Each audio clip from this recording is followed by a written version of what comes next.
A gente fala agora sobre os efeitos do tarifaço. O comércio exterior do Brasil segue firme e forte apesar das medidas de Donald Trump. E a balança comercial continua no azul. Reportagem de Misael Mainetti. As exportações brasileiras para os Estados Unidos despencaram 18,5% em agosto. Foi o 8º mês consecutivo de déficit do Brasil nas relações comerciais com os norte-americanos. Na prática, o déficit indica que o país mais comprou do que vendeu.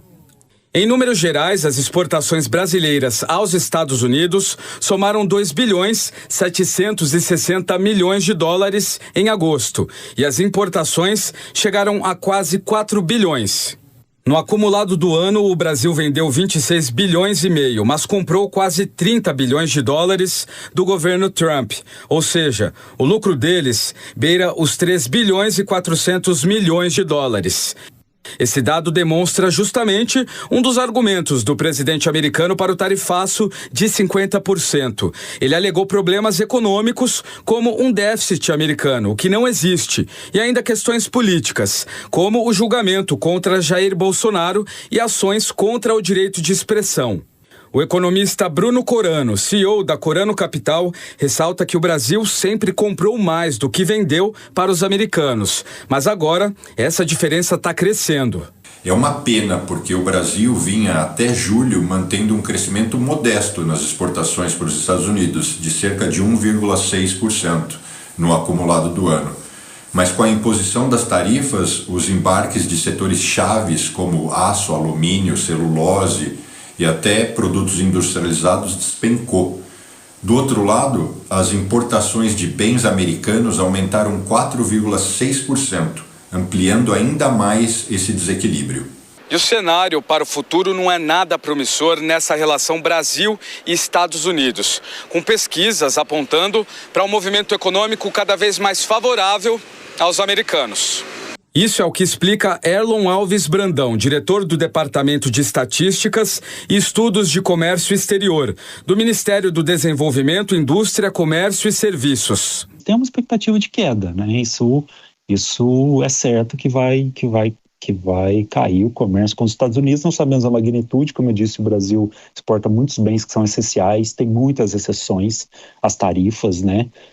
Exclusivas para o Brasil, né? Isso vai depender muito de do comportamento do consumidor dos Estados Unidos, se ele vai continuar consumindo, mesmo pagando preços mais altos. Por outro lado, um dado reforça a estratégia brasileira de buscar novos mercados. Enquanto as exportações para os Estados Unidos e União Europeia caíram, as vendas dispararam para parceiros como China, Argentina, México e Japão. O Brasil ampliou as exportações de itens como minério de ferro, petróleo, soja, carne bovina, milho e até o café, apesar dos preços nas alturas. Mas caíram as vendas de aeronaves, carne de aves, celulose, açúcar e ração animal. As importações, por sua vez, caíram em agosto, apesar do movimento de alta com os americanos. No fim das contas, o mês teve um superávit, mais de 6 bilhões de dólares, um crescimento de 35,8%. E no ano, o acumulado já está positivo, em mais de 42 bilhões de dólares.